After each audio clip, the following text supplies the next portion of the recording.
యోగ వాసిష్టం కథల్లో ఈ రోజున భీమభాస ధ్రుడుల కథ. వశిష్ఠుల వారు రాముల వారికి దామవ్యాళ కథల న్యాయాన్ని చెప్పి వాళ్ళకి మళ్ళీ నువ్వు ఉండవద్దయ్యా, భీమభాస ధ్రుడుల వలె నువ్వు ఉండాలి అని చెప్పి నీ ఇంద్రియాలని జయించాలి. ఇంద్రియాల ద్వారా అనుభవించే సుఖము ఇంద్రియాలు అన్నీ కూడా భ్రమే అని అనుకుని వాటిని వదిలేయకూడదు, వాటిని జయించాలి.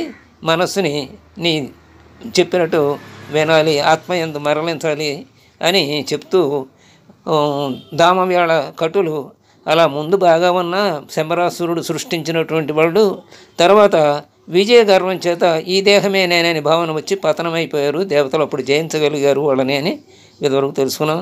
ఇప్పుడు అలా కాకుండా శంబరాసురుడు ఏం చేశాడంటే, ఓహో వాళ్ళు అహంకారానికి లోనయ్యారు, మాయలో పడ్డారు, కాబట్టి ఈ తడవ దేవతలను మళ్ళీ జయించాలంటే మళ్ళీ నేను మాయ చేత సృష్టి చేయాలి.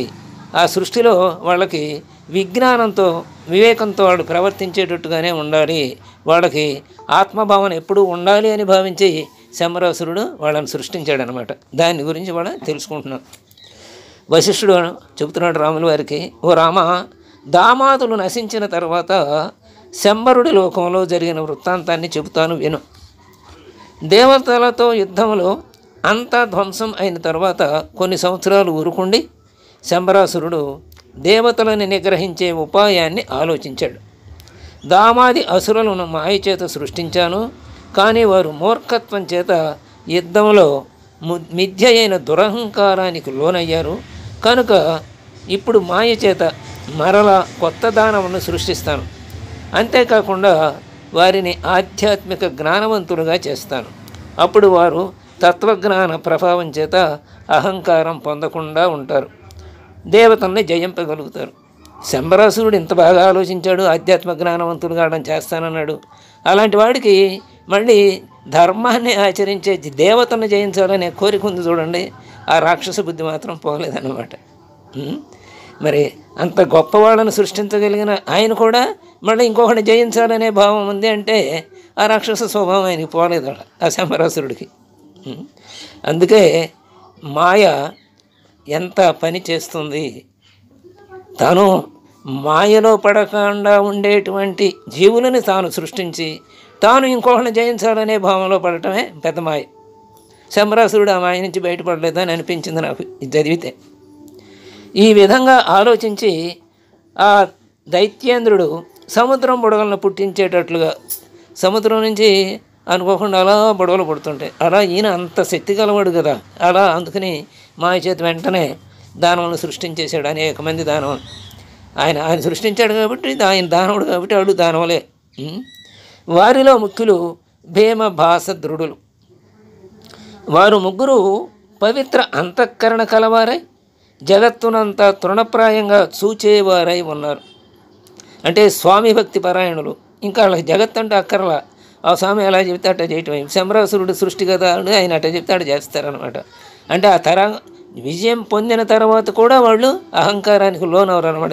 నేనే చేశాను అనే భావన, అంటే విఘ్నతతో ప్రవర్తిస్తారన్నమాట. వీళ్ళు సర్వజ్ఞులు. వీళ్ళు తెలుసుకోవలసిన పరబ్రహ్మాన్ని తెలుసుకున్నటువంటి వాడు భీమభాస ధ్రుడులు ముగ్గురు. పాపరహితులు, అంటే మొట్టమొదటి జన్మ కదా వీళ్ళకి, అందుకని అసలు పాపం అంటే ఏమీ లేదు. అంటే వాసనలేమీ లేనటువంటి వాడు. దామవ్యాళువులు కూడా అంతే, దామవ్యాళ కటులు. కానీ విజయం పొందిన తర్వాత దేహ అహంకారానికి లోనయ్యారు, దేహాహంకారానికి, దురహంకారానికి. ఈ పాపరహితులు ప్రాప్తించిన కార్యాన్ని చేసే వారు వీళ్ళు. శుద్ధ బుద్ధి కలవారు, ఉత్తములు అయి ఉన్నారు. వారిలో కేవలం శంబరాసురుడు కల్పించిన యుద్ధ ప్రవృత్తి, యుద్ధ కౌశల్యం మాత్రమే ఉన్నాయి. మనం ఒక చిప్పును తయారు చేసామనుకోండి, అందులో మనం ఏది ఫీడ్ చేసి ఉంటే దాన్నే అది చూపిస్తుంది, అంతవరకే, మీకు రెండోది ఉండదన్నమాట. అట్లాగే వీళ్ళు కూడా వీళ్ళని కల్పించినప్పుడు, వీళ్ళని సృష్టించినప్పుడు ఈ రెండే వాళ్ళలో సృష్టించాడు, యుద్ధ ప్రవృత్తి, కౌశల్యం. ఈ రెండిటితో డిజైన్ చేశాడు అనమాట వాడిని. ఆ విధమైన సేనానాయకులతో కూడిన దైత్య సైన్యం దేవతలతో పోరుకు సిద్ధమైంది. ఎన్నో సంవత్సరాలు యుద్ధం సాగింది.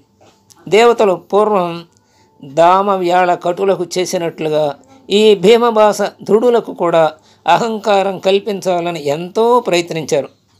అయినా వివేకం కలిగిన భీమబాస ధృడులు వారి ఎత్తుకు లోబడలేదు అన్నమాట.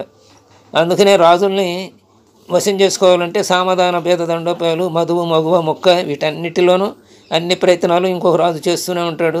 వాటికి లోబడిపోయిన వాడు ఎవడో ఆడు ఓడిపోతూ ఉంటాడు. అలాగే దామవేళ కథలు కూడా ఆడు ముగ్గురు అట్లా అహంకారానికి లోనై ఓడిపోయారు. ఇప్పుడు వాళ్ళు ఇట్లా ప్రయత్నించిన దేవతలు వీళ్ళు దానికి లొంగలేదన్నమాట. ఆ ఎత్తులకి వివేకం ఉంది కదా, వీళ్ళకి ఆత్మజ్ఞానం ఉంది కదా, అందుకని లొంగల. నాది ఇది మొదలైన వాసనలతో కూడిన భావనలు వారి అంతఃకరణలో ఉదయించేవి ముందు. ఆ తర్వాత వెంటనే ఈ ప్రపంచమేమిటి, మా స్వరూపమేమిటి అనే విచారణ చేత అవి తొలగిపోతూ ఉండేవి. వివేకులకు కూడా ఆ భావన వస్తూ ఉంటుంది. వాళ్ళ వివేకం జయించి అవివేకమైన ఆలోచనల్ని తొలగించేస్తుంటారు వివేకులు. అలాగే వీళ్ళల్లో కూడా ఆ విచారణ వచ్చింది, వెంటనే ఇవి తొలగించేసుకునేవాళ్ళు. దేహం అసత్యం, దేవతలు అసత్యమే, ఈ జగత్తంతా మిథ్యయే. ఇట్టి విచారం వారి హృదయంలో భయాన్ని ఉత్పన్నం కాకుండా చేసింది. వాళ్ళు మన కర్తవ్యం మనం చెయ్యాలి, అదంతా భ్రమే ఇదంతా, కానీ ఈ భ్రమలో మనం ఈ దేహాన్ని ధరించాం. అలాగే ఎండమావుల్లోని నీటిలాగా ఆ మాత్రం సత్యమే కాబట్టి ఆ పనిముట్టుని దేహాన్ని మనం ధర్మానికే వాడాలి అని నిర్ణయం చేసుకుంటారు వివేకులు. కాబట్టి అలాంటి వాళ్ళు కాబట్టి వీళ్ళకి భయం ఉత్పన్నం కాలేదు. అటువంటి జ్ఞానంతో ఉత్సాహంతో అసురులు యుద్ధాన్ని చేశారు. కేవలం ఇది ప్రభు కార్యం కాబట్టి దీన్ని నియమంగా ఆచరించాలి అంతే. ప్రభువాజ్ఞని కట్టుబడి చేశారు ఆయన, ఇంకా అహంకారానికి లోనల. ఆ దృష్టితో వారు యుద్ధ తత్పరులు అయ్యారు.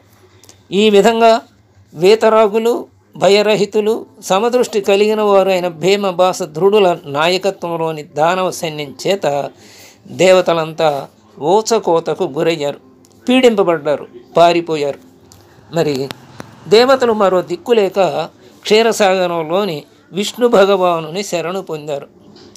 విష్ణువు వారికి ధైర్యాన్ని చెప్పి తగిన సమయంలో శంబరుణ్ణి, భీమబాస ధృడులను మహాఘోర యుద్ధములో సంహరించాడు విష్ణుమూర్తే. వారికి మోక్షాన్ని ప్రసాదించాడు. ఆయన చేతిలో ఎవరు తెచ్చినా మోక్షమే కదా, అలా వాళ్ళకి మోక్షం కలిగింది. కాబట్టి ఓ రామ, వాసనాయుక్తమైన మనస్సు బద్ధం అంటే బద్ధురాలన్నమాట. వాసనాయుక్తమైన మనస్సు బంధాన్ని కలిగిస్తుంది. వాసనారహితమైన మనస్సు ముక్తిని కలిగిస్తుంది. అందుచే నీవు అవశ్యం వాసనారాహిత్యాన్నే సంపాదించుకో. సత్యవస్తువును బాగా విచారించటం చేత వాసనలు బాగా తగ్గుతాయి. వాసనలు నశించటం చేత చిత్తం నూనె లేని దీపంలాగా శమిస్తుంది. చిత్తం, వాసన అనే రెండు శబ్దాలనే అర్థంతో సహా విచారణ చేసినప్పుడు అవి ఎక్కడ లీనమైపోతాయో అదే పరమపదం. అంటే రెండింటినీ విచారణ చేసుకోవాలి, చిత్తాన్ని, వాసనని. వాసన అంటే రకరకాల కోరికలు, చిత్తం అంటే మనసే, మనసు యొక్క లక్షణమే పరంపర, ఇది ఆలోచనల పరంపర. కాబట్టి ఈ చిత్తము, వాసన అనే రెండు శబ్దాలను సరిగా అర్థంతో సహా విచారణ చేసుకోవాలి, అప్పుడు లీనమైపోతాయి. ఆ లీనమైనది ఎక్కడ లీనమైందో అదే పరమపదం అన్నారు. ఇంకా మనం రెండు ఆలోచనల మధ్య విరామమే అదే నీ రూపము అని కూడా చెప్తాం. ఓ రామ, దామవ్యాళ కటుల వలె దేహాత్మభావంలో పరిణమించిన చిత్తాన్ని భీమబాస ధృడుల చిత్తములాగా ఆత్మాకారం చేసి నిశ్చలుడు వయ్యుండు. దేహాత్మభావంతో దామవ్యాళ కటులు పతనమయ్యారు, దేహమే ఆత్మ అనే భావంతో. ఇక్కడ భీమబాస ధృడులేమో చిత్తంలాగా ఆత్మాకారమే చేసి నిలబడ్డారనమాట. అందుకనే నిశ్చలుడు, ఆ రకంగా నువ్వు కూడా నిశ్చలుడివై ఉండవయ్యా అని చెప్పారు. ఇలా ఇక విషయేచ్ఛ బంధాన్ని గురించి కూడా చెప్తున్నారు ఆయనే. ఓ రామ, జ్ఞానం యొక్క స్వరూపాన్ని చెప్తున్నాను విను, దాన్ని నీ హృదయంలో చక్కగా నిలబెట్టుకో. విషయాలలో ఇచ్చేయే బంధం, దాన్ని వదలటమే మోక్షం. ఇంకా ఏమీ అక్కర్లేదు, ఎన్ని శాస్త్రాలు నువ్వు చదవక్కర్లేదు, అసలు శాస్త్రాలతో పనే లేదు. ఈ ఒక్క విషయం ఆచరించు చాలు. విషయముల పట్ల కోరిక ఉన్నది అంటే బంధమే, దాన్ని వదిలావంటే మోక్షమే. అంటే ఆ విషయాలు అంటే ఆలోచనలు, కోరికలు. ఈ ప్రపంచంలో ఏ వస్తువు ప్రీతికరంగా తోస్తుందో దాన్ని విషంలాగా, నిప్పులాగా చూడు. అప్పుడు విషయభోగాలు భయంకరాలని మరల విచారించి వాసనాపూర్వకంగా వాటిని త్యజిస్తే అవి కూడా సుఖాన్నే ఇస్తాయి. విషయాదులలో ప్రవర్తించకుండా ఉండటమే మనోనాశనం. అట్టి మనోనాశమే ఆత్మ లాభోదయం. బ్రహ్మజ్ఞాని యొక్క మనస్సు వినాశనం పొందుతుంది, అజ్ఞాని యొక్క మనస్సు వృద్ధి పొందుతుంది. మనస్సు వృద్ధి పొందటం ఏంటి అంటే మనస్సు యొక్క లక్షణం ఏమనుకున్నాం? కోరికలు కదా. కాబట్టి కోరికల పరంపరే మనస్సు, సంకల్ప వికల్పాల ప్రవాహమే మనస్సు అని చెప్పుకున్నాం. కాబట్టి ఆ మనస్సులో ఇవన్నీ పోతే మనస్సు నశించినట్టే కదా. అందుకే బ్రహ్మజ్ఞాని యొక్క మనస్సు వినాశనం పొందుతుంది అన్నాం. అంటే మనస్సు యొక్క లక్షణం పోయింది కదా. మనస్సు యొక్క లక్షణం ఏంటి? ఆలోచనల పరంపర, అది పోయింది, అందుకు శూన్యమైంది. అందుకే మనస్సు వినాశనం పొందుతుంది బ్రహ్మజ్ఞాని యొక్క మనస్సు. అజ్ఞాని యొక్క మనసు వృద్ధి చెందుతూ ఉంటుంది. అంటే ఆ కోరికలు ఇంకా పెరిగిపోతుంటాయి. తీరిన కొద్దీ ఇంకా కోరికలు, కొత్త కోరికలు వస్తూ ఉంటాయి. ఆ కొత్త కోరికలు తీర్చుకోవాలనే భావన పెరుగుతూ ఉంటుంది. కాబట్టి అజ్ఞాని యొక్క మనసు వృద్ధి చెందుతుంది, జ్ఞాని యొక్క మనసు క్షీణిస్తుంది, నెమ్మదిగా వినాశనం పొందుతుంది.